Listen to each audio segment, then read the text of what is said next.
乌克兰安全局策划的蜘蛛网行动，堪称21世纪情报战和无人机结合的经典案例。经过18个月的精密部署，乌方将搭载 FPV 自杀式无人机的改装货车，通过边境汇路链条深入俄境内4000公里。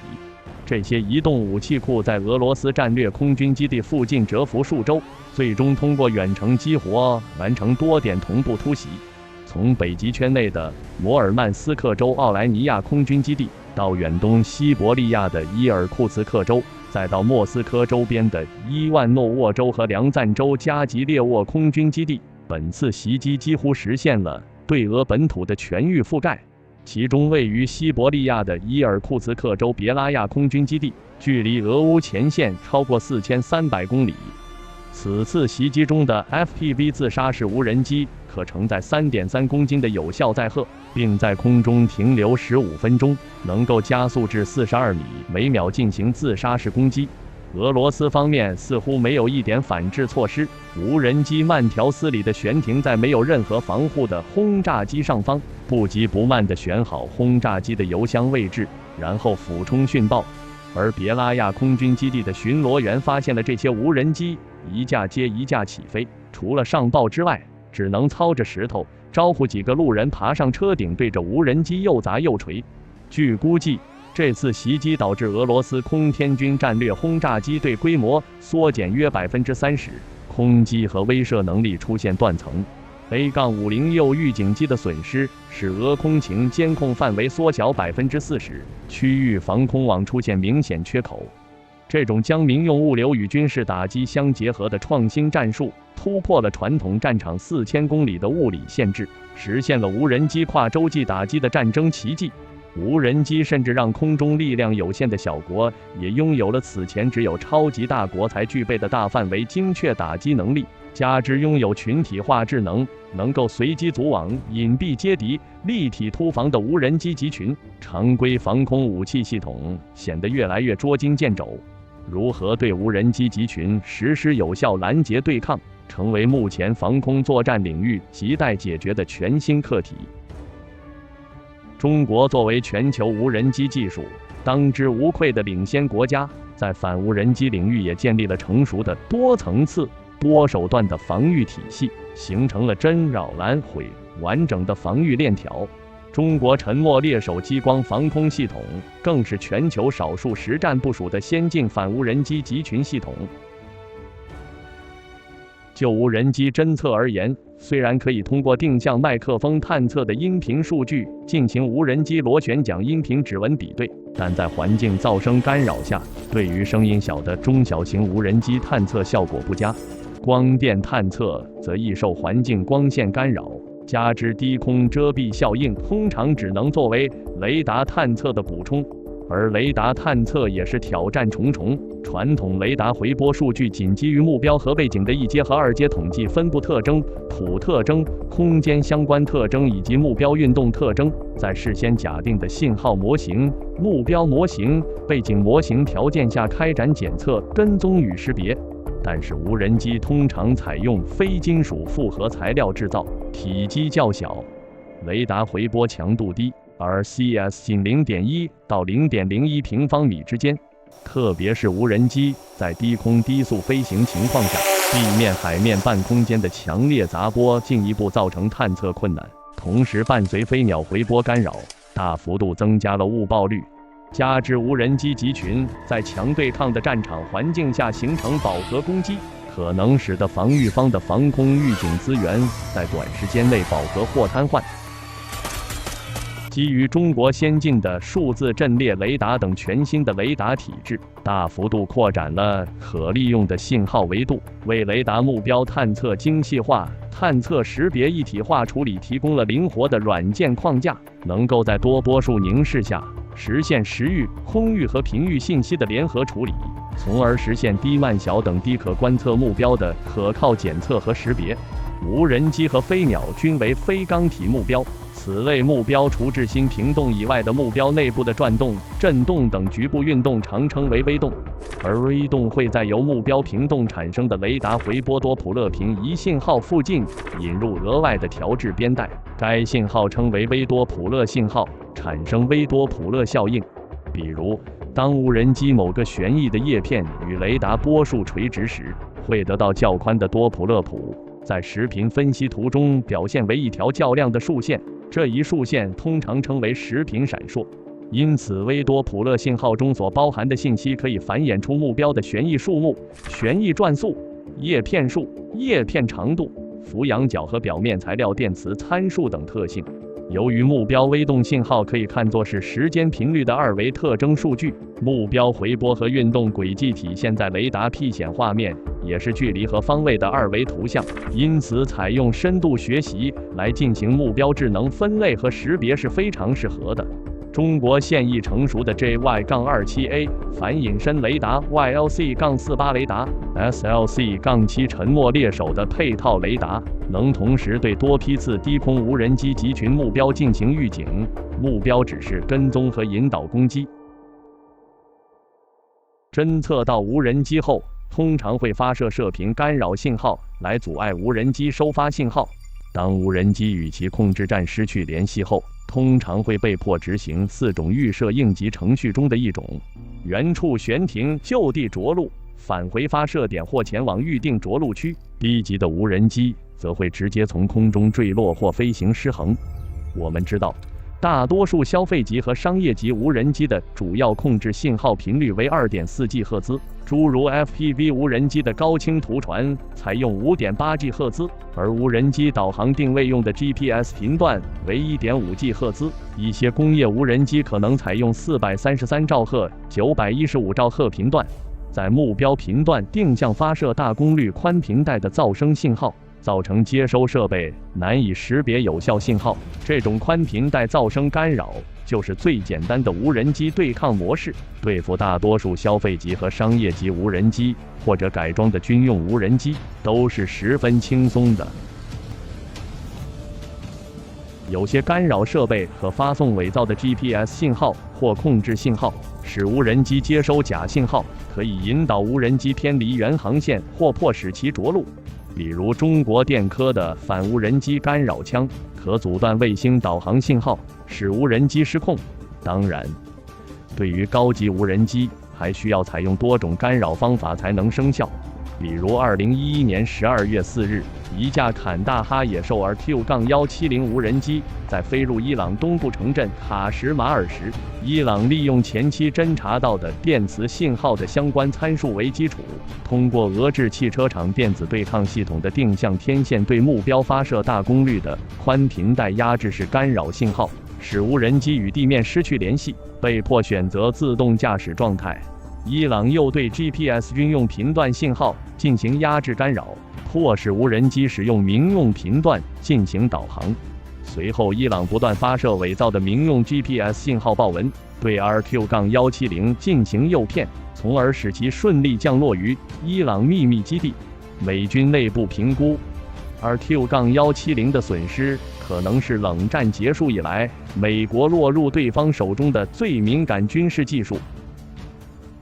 可见，面对采用调频和扩频机制的 RQ-170 这种级别的军用无人机的数据链，虽然跳频图谱具有灵活多变的随机特性，扩频则是将信号分布在一个更宽的频段内，但由于无人机出于成本考虑，不会安装电磁环境监测设备，缺乏自主电磁感知能力，会导致工作频率也很容易陷入宽带干扰区间，导致数据链无法正常工作。而基于相控阵技术的更高级军用无人机会采用天线波束复形来提高机载天线在工作信号方向接收增益，并抑制干扰信号方向接收增益。显然，多天线和空分复用技术能够实现天线复合方向图的高精度成型与控制，同时利用 OFDM 正交频分复用中逆快速傅立叶变换和快速傅立叶变换，并在其基础上进行跳频，提高了跳频速率，同时也使得频点数不再固定，最终实现无人机数据链有效地抵抗窄带干扰、宽带干扰、宽带噪声等干扰的影响。因此，无人机的控制链路与反无人机系统正在不断地进行电磁攻防对抗和演进。同时，无人机集群具有较强的可扩展性和战场生存能力，即便因为电磁干扰导致部分无人机脱离集群或使集群架构发生变化，其余无人机仍可利用自组网技术快速组网修复，形成新的稳定集群结构，而持续保持进攻态势。若以传统防空火力拦截集群目标，面临着打击成本过高且反应时间过短的问题，颇有大炮打蚊子意味。以激光武器为代表的定向能武器已展现出较好的应用前景，正逐步进入实战阶段。其具有打击速度快、作战效费比高、可持续作战、效果可控、附带毁伤小等明显优势。比如我国的沉默猎手低空激光防空系统，采用6×6轮式底盘机动车载，出口型 LW-30 装备了30千瓦级光纤激光，激光束可保持3至5秒持续照射，可在800米距离烧穿5层2毫米厚的钢板，1000米距离可烧穿5毫米厚钢板，也可精准打击无人机旋翼或光电头。配套的 SLC-7 雷达和光电系统可对4公里外的无人机实施探测和跟踪，从发现到摧毁小于5秒，而且其持续作战能力极为强悍，单次充电可发射200次以上，单次发射用电成本约为$1，几乎无弹药限制。对一个目标杀伤后转移攻击另一个目标只需要0.5至1秒。加之攻击具有瞬时性和静谧性，敌方无人机无法确定激光来袭方向和位置，所以可以进行多次辐照以应对多目标的无人机集群。沙特从中国进口沉默猎手后，部署在油田和军事基地附近，成功拦截多架胡塞武装的仿制于沙西的136的自杀式无人机。我们知道，第3代激光器光纤激光已经在国防领域得到了广泛应用。2012年以来的高能激光武器试验主要是基于光纤激光的。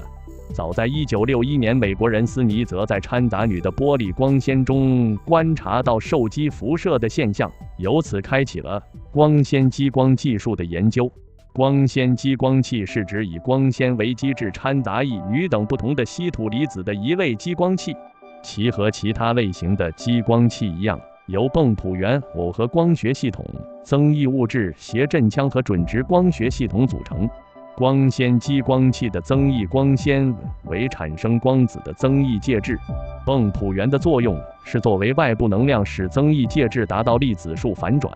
光学谐振腔由2个反射镜组成，作用是使光子得到反馈，并在工作介质中得到放大。泵浦原进入增益光纤后被吸收，进而使增益介质中能级粒子束发生反转。当谐振腔内的增益高于损耗时，在2个反射镜之间便会形成激光震荡，产生激光输出。由此可见，光纤激光器以波导结构作为光束产生和传输通道，具有电光效率高、光束质量好以及结构紧凑、柔性传输、热管理方便等优点。随着大膜场双胞层增益光纤和高亮度泵浦原技术的发展，光纤激光器的输出性能得到了极大提高，加之光谱合成和相干合成可以在提高输出功率的同时保持好的光束质量，所以其成为激光武器系统最有前景的技术路线之一。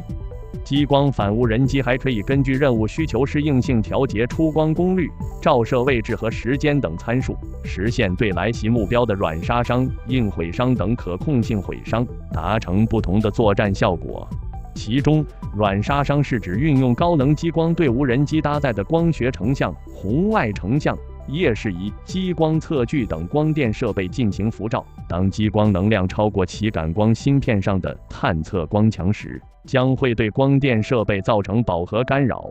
当激光能量超过损伤阈值时，将造成永久的致盲损伤。软杀伤一般只需激光覆盖目标，不需要固定在目标的某一确定位置，由于光学系统的聚焦作用，通常倒把能量密度达到几十到数百焦耳每平方厘米即可实现。硬毁伤是指运用高能激光对无人机机体结构进行辐照毁伤，在其目标表面产生热熔融、穿孔或者应力波导致的变形、断裂等，从而使无人机机体失去平衡而坠毁，甚至直接被燃烧毁坏。需要激光倒把能量密度达到数千到数万焦耳每平方厘米。即便高级无人机采用碳纤维复合材料，激光也将诱导碳纤维复合材料发生热解、碳化、纤维断裂等有效损伤。因此，在激光武器的实际运用中，远距离干扰、中距离压制、近距离毁伤的激光综合防御成为战术激光反无人机集群的有效模式。战术激光武器系统要想硬毁伤目标，必须以一定的功率、能量密度、稳定持续的作用在目标上一个固定位置数秒以上。考虑到高能激光的大气传输效应及大气衰减湍流效应和热晕效应，所以跟踪瞄准系统是一个巨大的挑战。其中大气衰减以米氏散射效应为主，即大气中微粒如烟、尘埃、小水滴及气溶胶等粒子的直径与激光的波长相当时发生的散射。湍流效应是指激光在传输时因大气湍流引起的相位起伏、光强起伏、光束漂移和扩展等。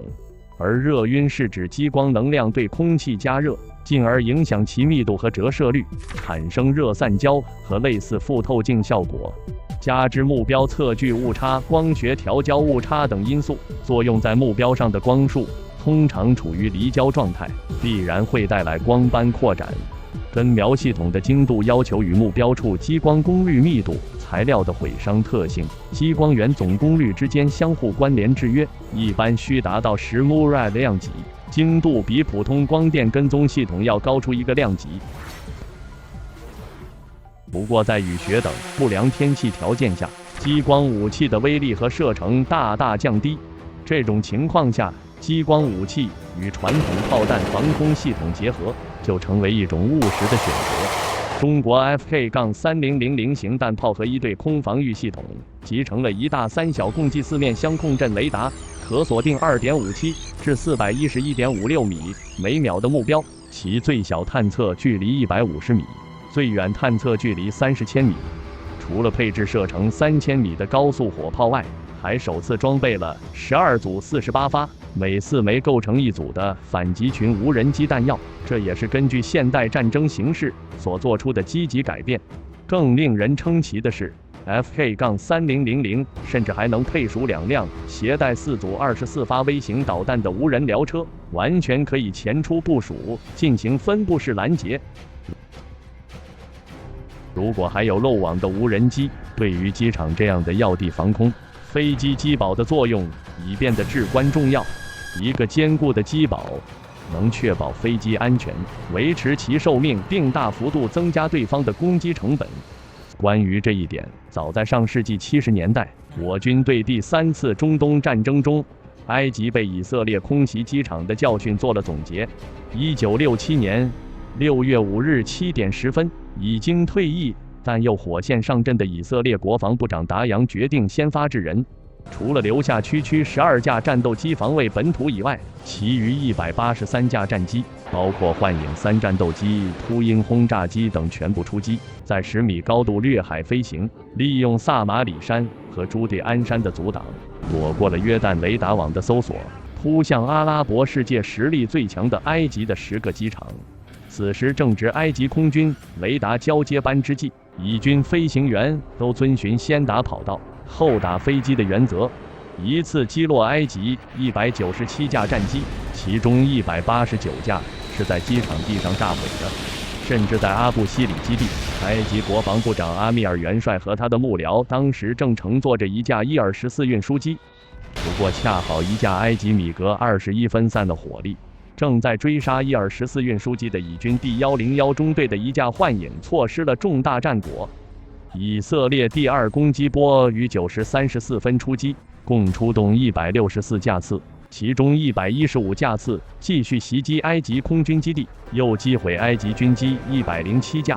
仅仅一个上午的时间，以色列空军以损失9架飞机和伤亡11人的代价，取得了摧毁埃及飞机304架的骄人战绩。埃及人10年卧薪尝胆打造的空军几乎全军覆没。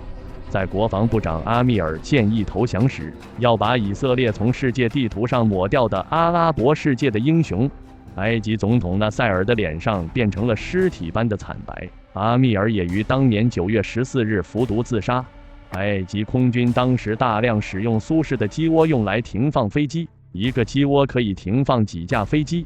机窝周围除出口外，一般使用土地围住，避免地面火力损伤。但是由于这些机窝都没有顶盖，故而被以色列空军使用集束炸弹空袭时，停放在机窝里的飞机都被摧毁在了地面上。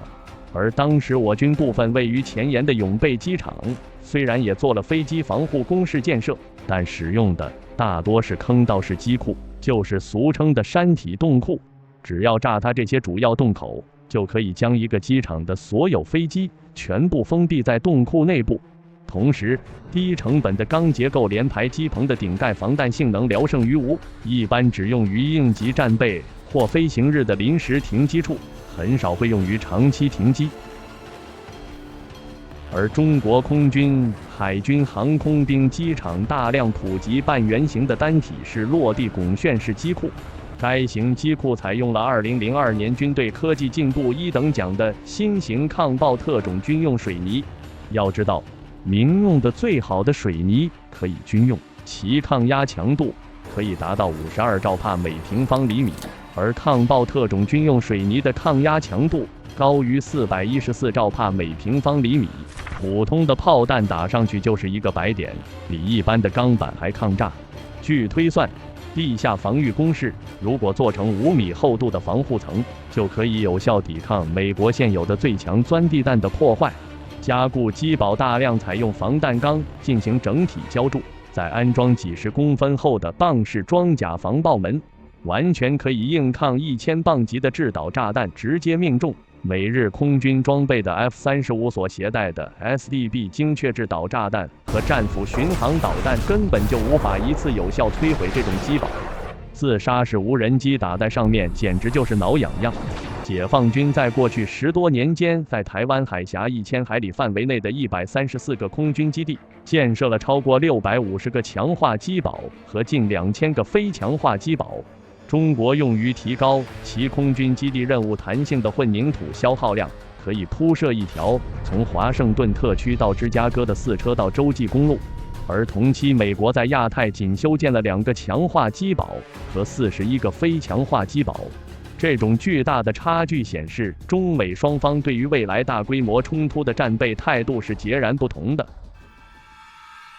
乌克兰战争证明，廉价的自杀式无人机、蜂群战术和远程巡飞弹正在颠覆传统防空模式。面对这一挑战，中国已经构建起全球领先的低空天网，确保关键军事设施和战略力量的安全。沉默猎手代表了中国在定向能领域的突破，以光速拦截、无限弹药、低成本消耗的优势，成为反无人机的终极解决方案。FK-3000 防空系统则通过弹炮拦截加电磁压制，专克无人机蜂群，展现了中国特色的防空智慧。同时以基建为盾，中国大规模建设抗炸机堡，使战斗机、轰炸机等核心军事资产免受乌克兰式突袭。在无人机改写战争规则的今天，中国正以技术代差加体系韧性，打造了一道让对手望而生畏的金钟罩。